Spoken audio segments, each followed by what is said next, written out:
Hello and welcome back to 365 Days with mxmtoon. I'm Maia, a singer, songwriter, videomaker, Oakland native, and climate warrior. I'm also a huge fan of history.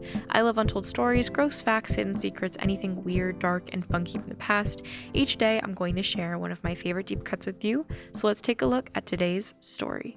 It's 365 with mxmtoon. New facts every day, so don't leave too soon. I'm gonna teach you stuff, no it won't be tough. Gonna go a year till you've had enough. It's 365 mxmtoon. On this day in 2019, over 1 million young activists skipped school to participate in one of the largest environmental protests in history. Led by Swedish teenager Greta Thunberg, this global event spanned 125 countries and generated 2,200 strikes. What can I say? Our generation is powerful.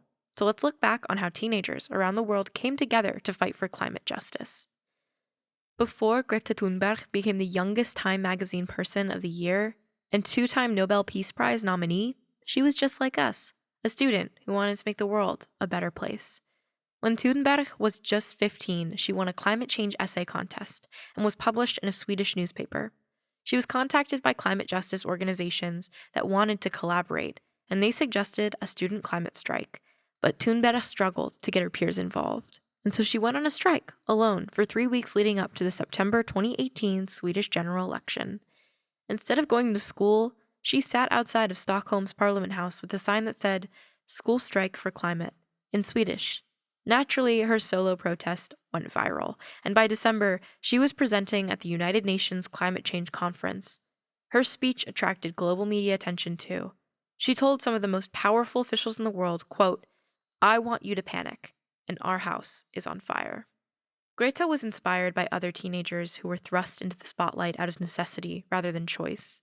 In February 2018, 17 people were killed in a shooting at Marjorie Stoneman Douglas High School in Parkland, Florida. Survivors of the attack went on to create the March for Our Lives, an organization that advocates for greater gun control. With these outspoken teen activists in mind, Thunberg knew that she could make a difference too, despite her young age. And so, the planning for the March 15th strike began. It makes sense that young people are so passionate about climate change. We've seen the effects as we've grown up, and we'll be the ones that have to deal with the consequences as we grow old. 14-year-old Leah Namgura led the protest in Uganda, despite officials blocking off their intended rally location. In Kampala, her community is already impacted by the drought and desertification brought on by climate change. Meanwhile, in the US, young activists are advocating for a Green New Deal, a comprehensive public policy proposal to reduce greenhouse gas emissions. Greenhouse gases are emitted by burning fossil fuels that we use for electricity, heat, and transportation, and those gases make the planet warmer, leading to climate change that can eventually make the Earth uninhabitable. Each of the 125 countries that participated in this climate strike faced different issues, but Thunberg's activism unites us, showing us that in order to reduce the effects of climate change, we have to work together across the world. Since this landmark event, the school strike for climate has become a global movement. Across the world, many schools have students that skip Friday classes to join demonstrations that urge international lawmakers to take their environmental concerns seriously. Across universities in the US, students are calling upon legislators, universities, and big businesses to divest from fossil fuel industry and support renewable energy sources. It might feel overwhelming to think about the great climate challenges that face us, but even if we're not global icons like Greta Thunberg, we can still make small lifestyle changes to do our part in the fight for environmental justice. Next time you go shopping, bring a reusable bag instead of using disposable plastics. Or if you drive a car, consider walking or biking for shorter trips.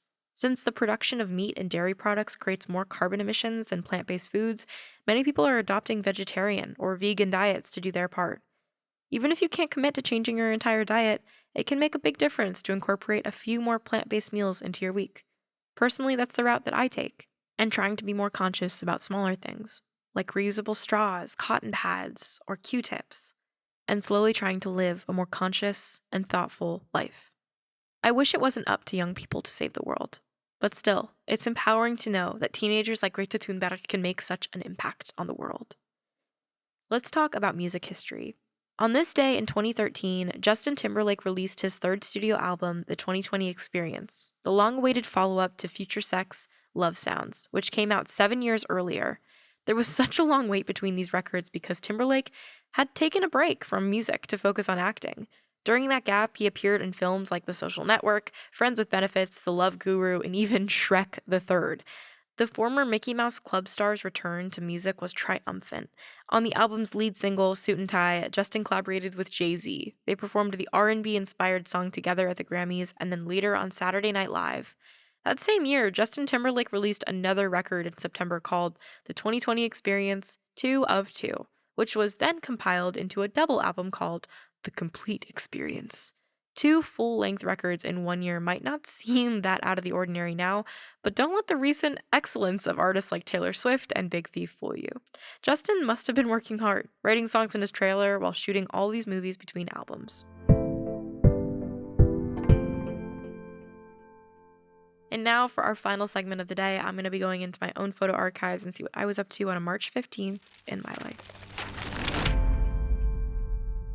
On March 15th, 2018, I took a screenshot of a video that I was watching on YouTube called Japan's DJ Monk Spins the Holiest Beats. It was from a channel that I really enjoyed called The Great Big Story, and I don't think that they're making videos anymore, but if you ever want to dive down a rabbit hole of content that's actually quite similar to this podcast in terms of having tiny snapshots of some sort of really cool story that happened in the world, I would definitely recommend going into the deep dive of the Great Big Stories YouTube channel. They have a bunch of different things and really, really unique and cool stories about very specific things that happen, whether it be the person who designed the apartment in Friends or talking with the record-setting speed talker, the fastest talker in the world. So highly recommend that if you need something to do on a day off. Come back tomorrow for more weird and funky facts, and please subscribe on your favorite podcasting platform. See you tomorrow. It's 365 with mxmtoon. New facts every day, so don't leave too soon. I'm gonna teach you stuff, no it won't be tough. Gonna go a year till you've had enough. It's 360